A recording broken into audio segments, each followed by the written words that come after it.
Alright, so eRide Pro just came out with their new app for the 3.0, and I wanted to show how that's done. So first you need to download this app. There's actually two apps, one for the SR and one for the 3.0, but it should tell you in the description. Say searching.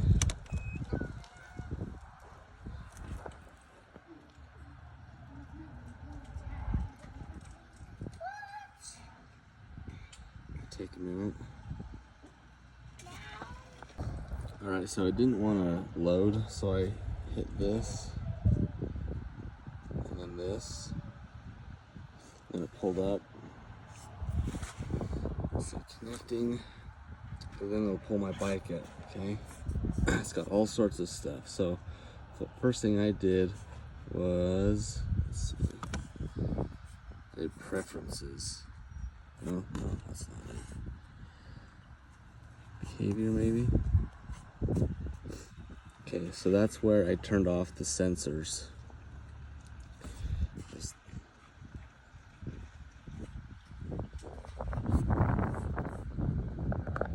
Sorry, there's a car coming. My kids were outside.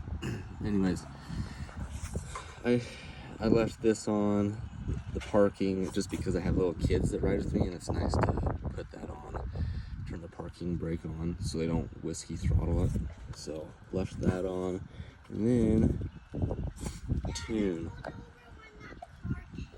Thank you. So, and this one's eco, this one's sport. So my wife likes to ride it in eco, so I kind of turned it down a little bit for her.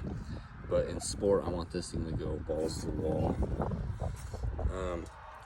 I'm not sure what it was.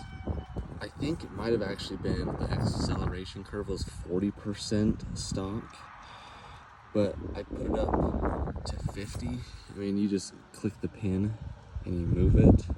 And I tell you what, this, you got to be careful when it's like that.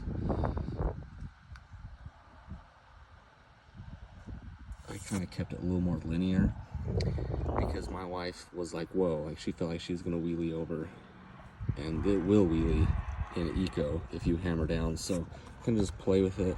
You can go, so there's a ton of acceleration up front, or maybe the back end has a little more, but you just kind of slide it back and forth. And then come down here and hit save, and that will save all your preferences. Diagnostics, this tells you everything.